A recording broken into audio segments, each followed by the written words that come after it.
We're going to go over business acquisition today, specifically on how to find a business, to purchase a whole business brand new, or to do a roll up or a bolt on. Bolt on meaning a different service but uses the same customers, or a roll up meaning the exact same industry and service that you offer. So when you're out hunting for these businesses that are worth purchasing, you need to be telling everybody that you come in contact with that you're looking to buy a business. Biz buy sell is an opportunity online, but that's like, it's a Red Sea, as they would say. You know, everybody's on there. Let's talk about the buy box. It's pretty crucial, and it's so easy to get excited and go outside of it. Chris and I will talk about what happens when you do often. It's too difficult when you're buying a $1.5 million business and it's netting 300,000 and a few things go wrong. You just don't have enough cash flow to cover debt, to cover salaries. You want a business where the owner's role, where the business can run without the owner. There's key employees in place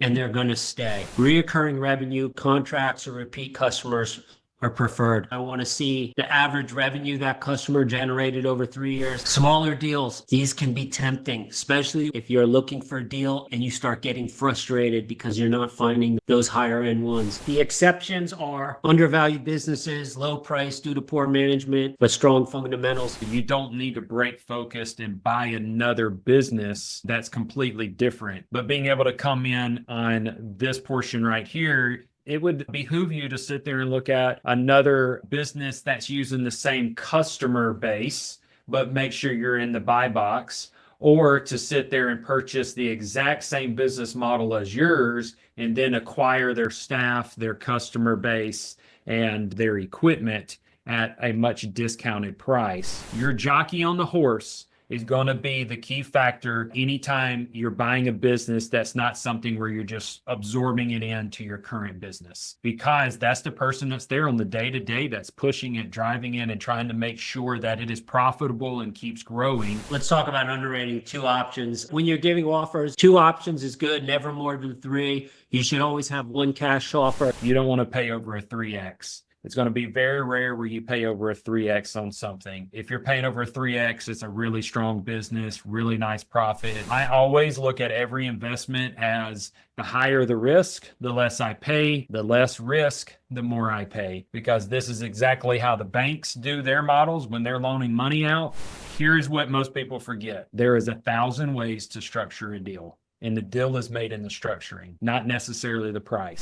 So if you get away from the buy box, it's going to be riskier. It's going to take more effort. And that's the 2 main things. It's going to be riskier and take more effort. If you stay near the buy box, there's enough padding in it that you have some cushion to fall back on when everything doesn't go perfect. This is why that buy box is that safety net. So you look at the levels of it. Level 1 is you're some mom and pops. You're $1 million in revenue, $1.5 million revenue. You know, you're a smaller company with net profit. Then there's guys who can maybe get to $5 million.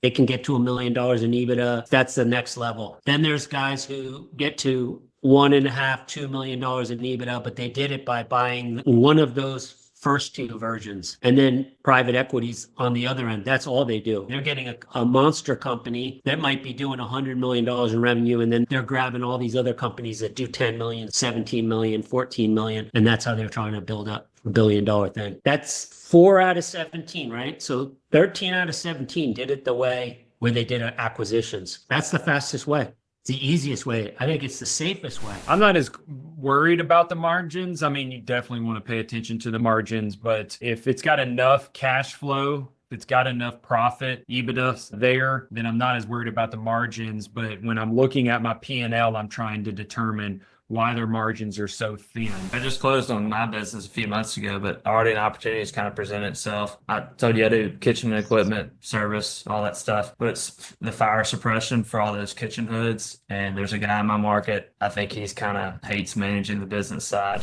I'm sitting here thinking, I'm like, gosh, we get asked all the time, windows, doors, those are big ones. because they're typically, sometimes they're moving things around, or maybe we take down a wall for them or put one up. So it's one of those things like either you do it or you don't. I have a meeting tomorrow to see if they're accepting our offer. We're buying a pool company. So the numbers are good, but when we did everything out, I based everything based on what their recurring revenue was. I don't mind that. That's in the realm of, a good deal. It's on the high side of it, but I would not be ashamed of a 3X purchase, especially with an understanding of how you're going to grow it and knowing that's a recurring model. Like recurring model to me is worth way more than the one and done. Next week, we're going to be talking about how to actually fund the deal and then stabilize it. Okay. So again, whether it's a roll up, a bolt on, or a whole total new acquisition, we'll be talking about that. Then the following weeks is going to be all about operations and marketing, how to market and grow it, and then how to operate it so that you've got quality control